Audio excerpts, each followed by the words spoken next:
నమస్తే కేటన్ ఫెనిస్. నల్గొండ జిల్లా మిర్యాలగూడలోని lorry association office national road safety మాస కార్యక్రమం నిర్వహించడం జరిగింది. ఈ సందర్భంగా రూట్ ట్రాన్స్పోర్ట్ ఆఫీసర్ మాట్లాడుతూ ట్రాఫిక్ నిబంధనలను ఖచ్చితంగా అందరూ పాటించాల్సిందే, లేని తీరుకు చట్టపరమైన కఠిన చర్యలు కైకొనడం జరుగుతుందని అన్నారు. సుమారు 250 మంది డ్రైవర్ల చేత ప్రమాణం చేయించారు. ఈ కార్యక్రమంలో transport association president Mallareddy, secretary Suresh Reddy, మాజీ president Santosh Basha, town CI, rural SI, traffic SI తదితరులు పాల్గొన్నారు.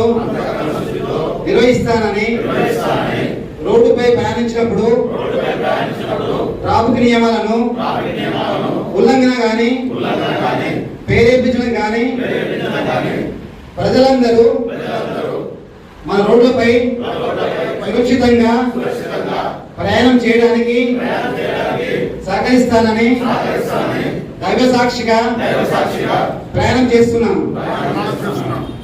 ఇన్స్పెక్టర్ను లేదా కల్పించి నేను ఒక మనిషిని, నేను ఒక గ్రేట్ పర్సనాలిటీ అనుకుంటే తప్పు. నేను ఒక ఆత్మ, మీరు కూడా ఒక ఆత్మనే.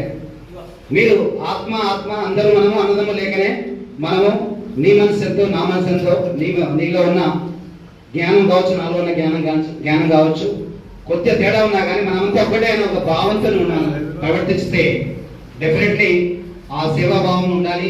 తర్వాత రోడ్డు మీద వెళ్ళినప్పుడు ఎదుటి కూడా వాడు నావాడే, నా ఒక ఫ్యామిలీ మెంబరే అనుకోవాలి. మనం ఒక ఫ్యామిలీ మెంబరే, వాడికి అన్యాయం జరిగింది, నాకు అన్యాయం జరిగినట్టు అని భావించి రోడ్లు వెళ్ళినప్పుడు ఎదుటి కూడా మనం కొంచెం విలువించి గౌరవించి మనం ప్రవర్తిస్తే మనము ఈ యాక్సిడెంట్ తగ్గించవచ్చు. అక్కడ ఏమవుతుందంటే రోడ్లో మన బిహేవియర్ సరిగా లేనందువల్ల ఒక 75% యాక్సిడెంట్స్ అవుతున్నాయి. దాంట్లో ఎస్పెషల్లీ యంగ్ యూత్ చనిపోతా ఉన్నారు. వాటి వల్లనే మనం ఎంతోమంది చూసాము. ఒక సెలబ్రిటీ పిల్లలు పోయారు, మన మినిస్టర్స్ పిల్లలు పోయారు బైక్ రైడింగ్ లో. తర్వాత మన పిల్లలు కూడా ఎంతమంది పోవచ్చు. ఇక్కడ ఎవరైనా సభ్యుల్లో ఎవరికైనా యాక్సిడెంట్ అయినాయండి? ఇక్కడ ఎవరికైనా యాక్సిడెంట్ అయిందో చేయిస్తాం ఒకసారి. యాక్సిడెంట్ అయినా ఒక్క సభ్యుడు చూపించాడు, తన చేతిలో తన వెహికల్ యాక్సిడెంట్ అయినట్టు చూపించాడు. ఎవరికైనా బైక్ మీద పోయినప్పుడు నేనేమనుకున్నా అంటే ఇక్కడ డ్రైవింగ్ ఉన్న ఫీల్డ్ వాళ్ళు కొంత సూచనలు పాటించి కొంత సిస్టమేటిక్ గా డ్రైవింగ్ చేస్తారేమో, అందుకోసమే యాక్సిడెంట్ ఇక్కడ కాలేదనుకుంటున్నాను. మనతో పాటు వేరే వాళ్ళు కూడా మనం నేర్పాల్సి వస్తుంది.